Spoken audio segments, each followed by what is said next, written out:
시간이 조금 더 자유로운 것 같아요. 강제로 퇴사를 당한 거죠. 강제 퇴사. 제 포트폴리오를 만들었었어요. 저는 다다익선이라고 생각합니다. 안녕하세요, 리피드입니다. 이제 제 현재 나이가 만 25세예요. 98년생. 올해 나이 27살에 해당하는 2년 5개월 차 직장인입니다. 사실 지금 다니는 직장은 한 1년 5개월 정도 됐는데 제가 그동안 웹예능을 시작을 하는 예능 PD, 물론 프리랜서입니다. 인턴 PD, 커머스 PD까지 되게 다양한 PD를 해왔는데요. 그 중에서도 처음에 좀 느낀 점이 많았던 프리랜서 PD에 대한 작은 저의 경험들 하나하나 풀어보면 어떨까 해서 그렇게 카메라를 켜게 되었습니다. 프리랜서 PD를 처음에 지원했던 이유가 일단 스펙을 쌓으려고 지원했었어요. 대학교 4학년쯤에 되니까 제가 그때 한 번에 인턴을 하고 왔던 상황이었는데 PD 공채를 지원을 하려면 경험이 더 필요하다고 생각이 들더라고요. 또 마침 그때가 코로나 시기였고 거의 2년 동안 학교 수업을 이제 컴퓨터로 해야 하는 상황이었기 때문에 뭔가 되게 지루했어요. 학교도 못 가고 친구들도 제대로 못 만나고 줌 수업 듣고 하는 이 패턴이 되게 지루하다고 생각이 들어서 그래도 지원을 해서 회사에서 경험을 한번 해보자, 촬영도 해보고 편집도 해보고 그렇게 경험을 쌓아 나가자 라는 생각이 들어서 공고가 올라오면 지원을 했던 것 같아요. 업무 형태만 프리랜서고 인턴이랑 사실 다를 바가 없었는데 인턴, 프리랜서, 계약직 이런 거 무관하고 제가 할 수 있는 환경이나 조건이 되면은 주저없이 다 지원을 했던 것 같습니다. 처음으로 프리랜서 PD로 일을 했던 곳이 방송사 웹예능 PD였는데요. 방송국에 속해 있는 웹예능을 만들다 보니까 조금 분업화되어 있는 것들이 되게 많았어요. 저는 되게 신기했었어요. 왜냐면 촬영이나 이런 건 이제 메인 PD님이랑 둘이 같이 하고 가편집을 열심히 빠르게 해서 어떤 자막을 넣으면 좋을지, 이 자막은 어떤 디자인으로 적용하면 좋을지 이런 요청서를 작성을 해서 넘기면은 따로 이제 영상 디자인이나 종합 편집 감독님들이 다 이렇게 예쁘게 알아서 편집을 해주시고 그거에 따라서 믹싱 감독님이 또 믹싱을 해서 완본이 나오기 때문에 아 그래도 방송국의 웹예능은 뭔가 다르구나 라는 거를 그때 좀 근무를 하면서 깨달았던 것 같아요. 물론 방송국이 다 이렇다고는 할 수는 없습니다. 가지고 있는 체계나 시스템이 다르기 때문에 저는 제가 경험해본 그 회사만을 일단 말씀을 드렸어요. K-팝이랑 관련된 예능 일을 했었는데요. K-팝 일단 자체에 대한 관심이 되게 높았어요. 그래서 K-팝에 관련된 팬분들의 댓글이나 반응을 이렇게 듣고 또 그와 관련된 직업분들이 어떤 썰들이 있는지 그런 것들을 현장에서 실시간으로 들을 수 있었기 때문에 프로그램을 만들면서 되게 즐겁게 일을 했던 것 같습니다. 힘들지만 재밌었습니다. 두 번째 프리랜서는 유튜브 웹예능 프로듀서로 비슷한 분야에서 예능을 했었는데 이때는 MCN 회사에서 일을 했었어요. 또 좋은 기회가 생겨서 계약을 하고 조연출로서 이제 업무를 하기로 했었는데 제가 당시 기획 단계 업무에 들어갔었는데 그 기획이 갑자기 엎어졌어요. 한 달 반 만에.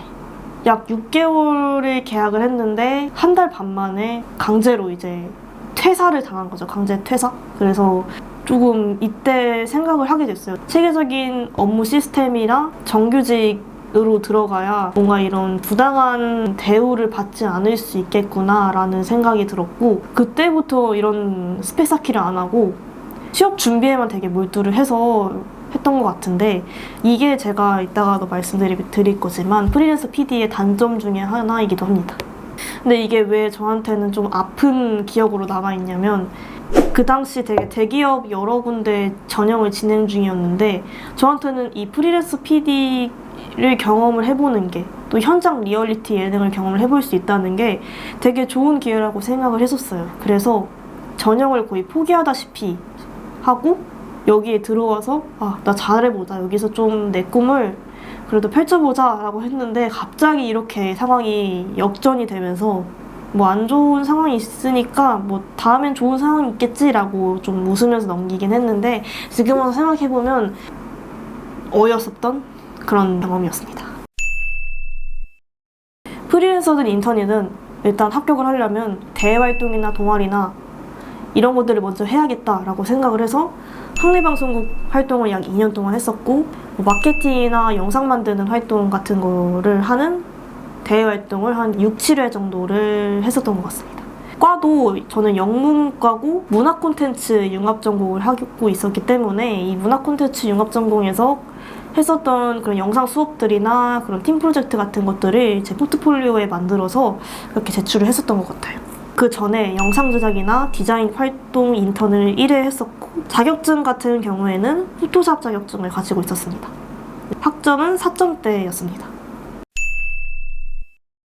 제가 지원했던 프리랜서 PD는 거의 인턴이나 다를 바 없었던 몇 개월간의 조연출이었기 때문에 다른 프리랜서 PD 분들은 경력이 되게 많으신 프리랜서 PD 분들도 많고 되게 다양하기 때문에 뭐가 어떻다고 제대로 설명드릴 순 없지만, 그래도 주변 분들의 얘기를 들어보면은 확실히 경력이 계속 쌓여야 프리랜서 PD로서의 입지도 쌓이고 실력도 쌓이기 때문에 학벌이나 학점이 무시 못하는 요소이지만 그래도 경험이나 경력이 더 중요하다고 생각이 들었던 것 같습니다.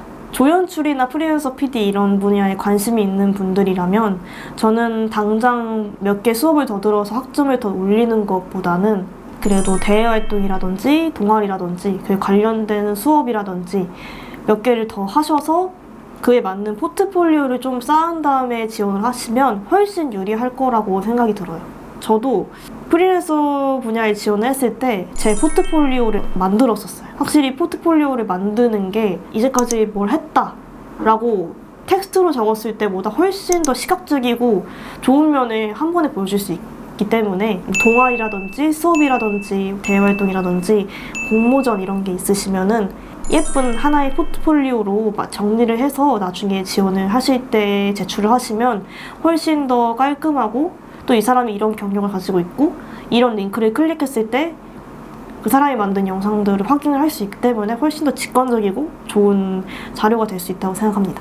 그러면 어도비 어디까지 다뤄야 하나요? 저는 다다익선이라고 생각합니다. 더 많이 알고 또 잘 알수록 속도도 빨라지고 이해도 쉬워집니다. 프리미어 컷 편집이나 자막 정도 할 수 있는 정도, 그리고 포토샵 같은 경우에는 썸네일을 만들 수 있는 기본 실력만 있으면 나중에 일을 하실 때 전혀 문제가 없을 거라고 저는 생각을 했어요. 저는 아직 본격적으로 프리랜서에 뛰어든 사람은 아니지만 그래도 인턴이나 정규직에 비교를 했을 때 시간이 조금 더 자유로운 것 같아요. 뭐 정해진 일이 끝나면 얼마든지 퇴근을 할 수 있고, 또 반대로 안 좋은 점은 정해진 일이 끝나면 퇴근을 못 합니다. 빨리 끝나면 좋아요. 근데 일이 안 끝나면, 다른 회사는 모르겠는데 제가 경험했던 회사는 야간 수당 이런 걸 더 챙겨주지 않아요. 왜냐면은 프리랜서는 프로그램 한 회당에 돈을 받기로 하게 되어 있기 때문에 야간 업무를 더 한다고 해서 돈을 받을 수 있는 구조가 아니기 때문에 그런 부분들이 역으로 생각하면 안 좋은 부분이 있을 수 있습니다. 아까 눈가가 되게 촉촉했었는데 계약도 정말 프리할 수 있습니다. 기획 단계에서 엎어지면 할 말도 없어요. 프로그램이 시작도 전에 엎어졌기 때문에 이걸 따로 문제를 삼을 수도 없고 그 당시에 삼을 상황도 아니었고, 빨리 제가 들어갈 수 있는 회사를 빨리 지원을 해야 하는 게 우선이었기 때문에 그때는 그냥 넘어갔었는데, 생각해보면 좀 어이없던 일이죠. 이런 것들이 조금 단점이라고 할 수 있습니다. 네, 지금까지 프리랜서 업무, PD에 대한 얘기를 다뤄봤는데요. 제 업무 썰을 이렇게 다 늘어놓기엔 너무 많아서 정말 포인트만 요약을 했었는데, 다음에는 산학협력 인턴부터 그냥 일반 회사의 인턴까지 인턴 경험을 한번 풀어보도록 하겠습니다. 시청해주셔서 감사합니다. 안녕.